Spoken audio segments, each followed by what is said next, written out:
Hello दोस्तों, आज finally Bihar BSSC का खान सर का बुक आ गया है। आप लोग चाहे तो मार्केट से ख़रीद सकते हैं।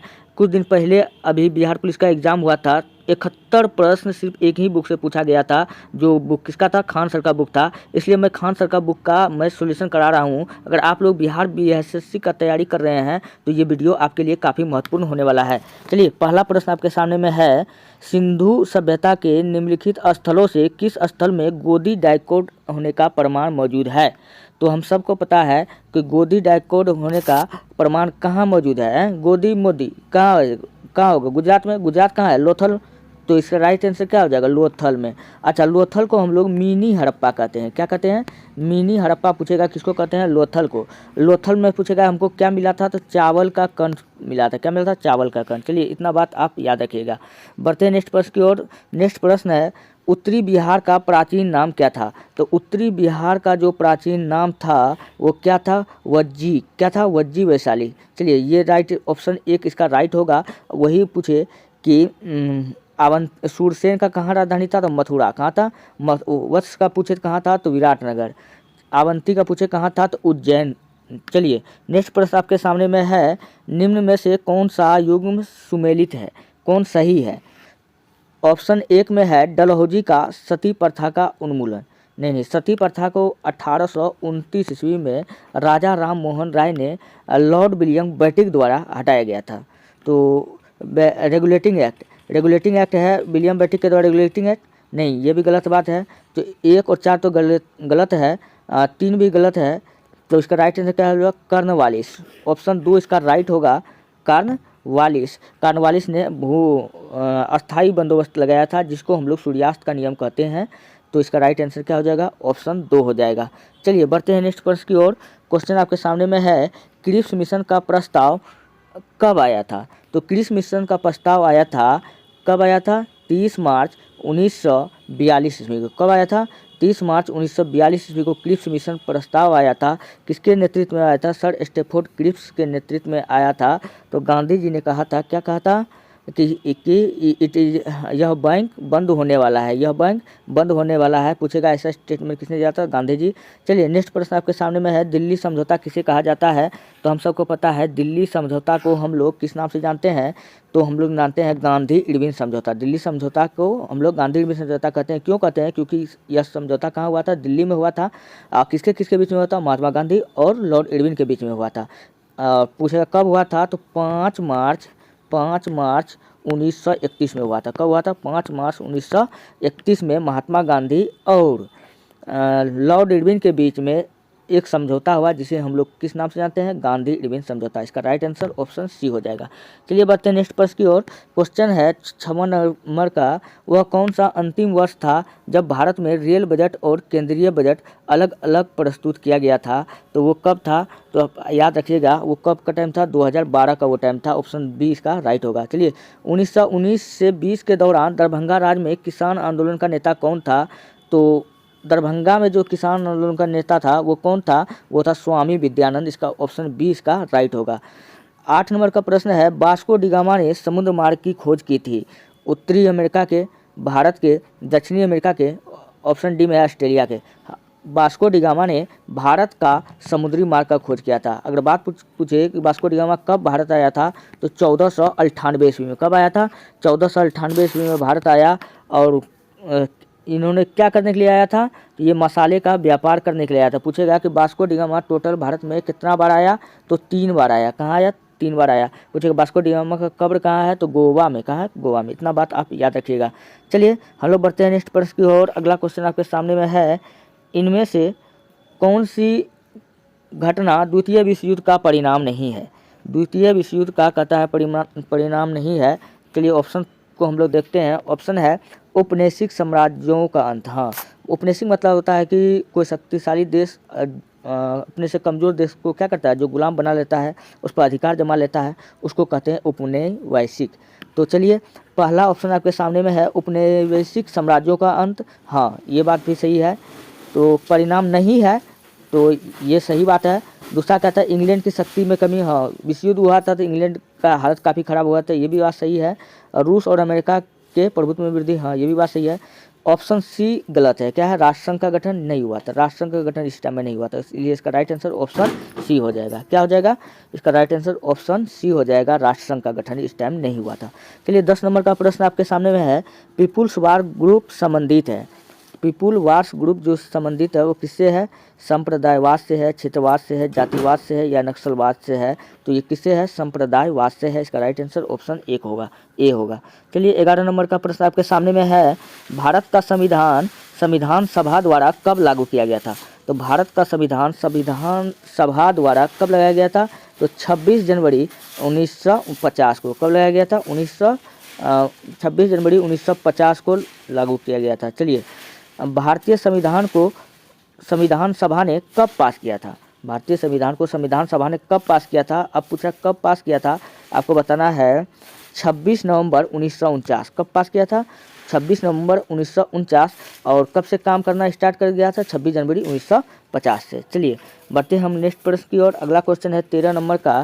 13 नंबर का प्रश्न है, किस संविधान में भारत ने राज्य के नीति निर्देशक तत्वों के विचार को अपनाया? पूछा है भारत का संविधान, विश्व का सबसे लोकतांत्रिक देश का संविधान जो है कौन है? भारत का संविधान। सबसे बड़ा और लिखित संविधान कहाँ है? भारत का है। तो उसी प्रकार पूछेगा कि यहाँ क्वेश्चन पूछा है, किस संविधान से भारत ने राजनीति निर्देशक तत्वों को विचार को अपनाया? मतलब नीति निर्देशक तत्व जो है कहाँ, कौन से देश से लिया गया है भारत के संविधान में? तो इसका राइट आंसर क्या हो जाएगा? आयरलैंड का संविधान से। कहाँ से? आयरलैंड का संविधान। थोड़ा सा और उसके बारे में हम लोग जानते हैं। पूछेगा संघीय शासन व्यवस्था। संघीय शासन व्यवस्था पूछेगा किस देश से लिया गया है? तो आपको बताना है कनाडा। क्या बताना है?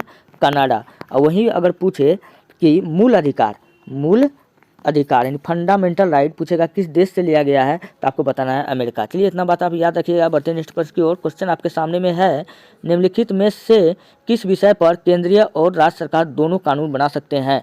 देखिए भैया, टोटल विषय 3 होता है। कितना होता है? सरकार के पास जो विषय होता है 3 होता है। एक को कहते हैं केंद्र सूची, एक को कहते हैं राज्य सूची, एक को कहते हैं समवर्ती सूची। केंद्र सूची में पूछेगा कितना विषय है? तो ये है 97 विषय। कितना है? राज्य सूची में पूछेगा कितना है? तो 66 विषय। कितना है? 66 विषय है। अच्छा, समवर्ती सूची क्या होता है? होता है केंद्र सूची और राज्य सूची। केंद्र सूची और राज्य सूची को मिलाने पर हमको क्या मिलता है? समवर्ती सूची। तो समवर्ती सूची, शिक्षा जो था वो समवर्ती सूची का विषय है। क्या है? तो इसका राइट आंसर क्या हो जाएगा? निम्नलिखित में किस विषय पर केंद्र सरकार और राज्य सरकार दोनों कानून बना सकता है? तो समवर्ती सूची के विषय पर केंद्र सरकार को भी हक है और राज्य सरकार को भी हक है कानून बनाने का, इसलिए इसका राइट आंसर ऑप्शन सी होगा, समवर्ती सूची। चलिए हम लोग आगे की ओर बढ़ते हैं। निम्नलिखित में से कौन सा एक कथन सही सुमेलित नहीं है?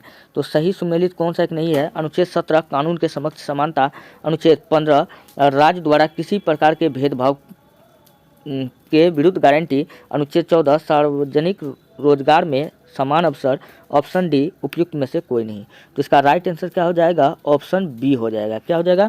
ऑप्शन बी, अनुच्छेद 15। चलिए 16 नंबर का प्रश्न है, जब कोई राज्य राष्ट्रपति के शासन के अंतर्गत होता है तब उस राज्य का बजट कौन प्रस्तुत करता है? तो तब जो है बजट जो प्रस्तुत करता है वो कौन करता है? वित्त मंत्री। कौन करता है? वित्त मंत्री। तो याद रखिएगा वित्त मंत्रालय। कौन करता है? वित्त मंत्रालय। अभी पूछेगा कि कौन है वित्त मंत्रालय, तो आपको बताना निर्मला सीतारमण। कौन है?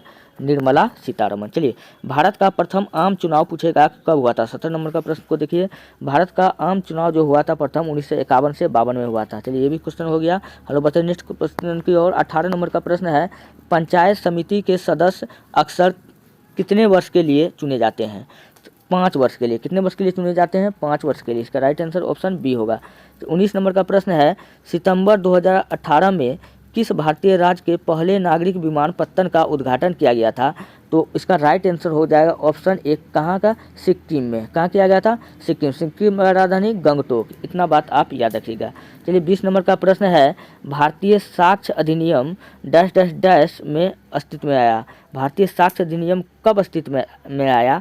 तो चलिए इस क्वेश्चन में हमको थोड़ा डाउट लग रहा है, आप लोग इस क्वेश्चन का आंसर बता दीजिए। चलिए 21 नंबर का प्रश्न आपके सामने में है, निम्न में से कौन सा ग्रह आकार और द्रव्यमान के मामले में पृथ्वी के लगभग समान है?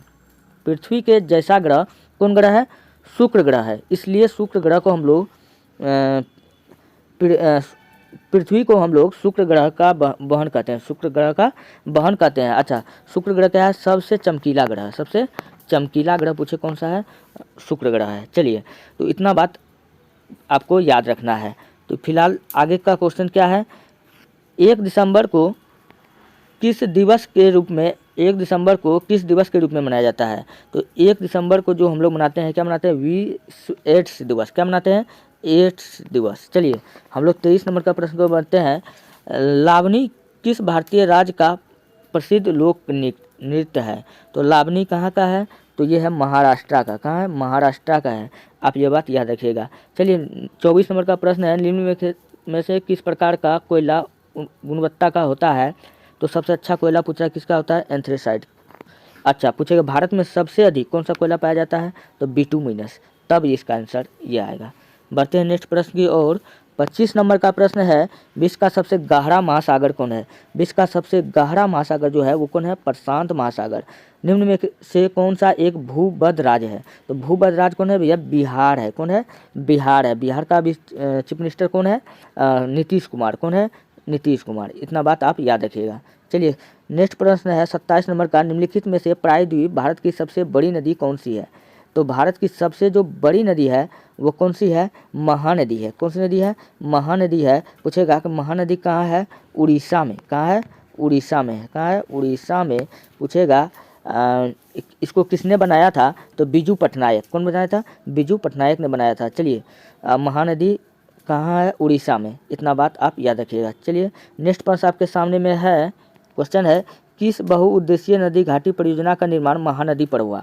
तो महानदी पर कौन सा बांध बना गया है? हीराकुंड बांध बांधा गया है। कौन? आप याद रखिएगा, ऐसे याद रख सकते हैं। क्या? कैसे? कि हीराकुंड बांध पूछेगा कि किस राज्य में है? तो आपको बताना है उड़ीसा में। चलिए, हीरा क्या होता है? सबसे कीमती धातु होता है। तो वो जब मिलेगा तो आदमी क्या होगा? उड़ जाएगा, आसमान में उड़ेगा। तो क्या हो जाएगा? उड़ से उड़ीसा। ऐसे आप याद रखिएगा। किस राज्य में है? उड़ीसा। पूछे किस नदी में है? महानदी पे है। चलिए, 29 नंबर का प्रश्न है, किस भारतीय राज्य में सार्वजनिक क्षेत्र में वन स्थित है?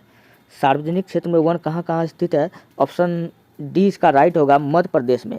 मध्य प्रदेश को हम लोग कहते हैं सोया प्रदेश। क्या कहते हैं? सोया प्रदेश, या नदियों का मायका। क्या कहते हैं? नदियों का मायका, या इसी को हम लोग कहते हैं हृदय प्रदेश। क्या कहते हैं? हृदय प्रदेश भी कहते हैं। हृदय प्रदेश अगर पूछे किसने कहा था मध्य प्रदेश को, तो वो कहा था जवाहरलाल नेहरू, JL नेहरू ने कहा था। चलिए, हम लोग बढ़ते हैं नेक्स्ट प्रश्न की ओर। फिलहाल इस क्वेश्चन का राइट आंसर कौन दिख रहा है? ऑप्शन डी दिख रहा है। चलिए, 30 नंबर का क्वेश्चन है, मध्य प्रदेश में खेती की कृषि विधि झूम कृषि को क्या कहा जाता है? तो झूम कृषि को हम लोग किस नाम से जाना जाता है? पेंडा के नाम से जाना जाता है। किस नाम से? पेंडा के नाम से जाना जाता है। अच्छा, झूम कृषि को हम लोग कहते हैं काटो और जलाओ कृषि। काटो और जलाओ कृषि। चलिए दोस्तों, ये रहा कुछ 30 क्वेश्चन मैंने आपको कराया है। मैं हर रोज़ वीडियो अपलोड करूँगा। खान सर का पूरा बुक का सोल्यूशन मैं करवाऊँगा। वीडियो अगर अच्छा लगता है तब आप हमारे चैनल को सब्सक्राइब कीजिए, वीडियो को लाइक कीजिए और जितना हो सके अपने दोस्तों में भेजिए। मिलते हैं नेक्स्ट वीडियो में। धन्यवाद।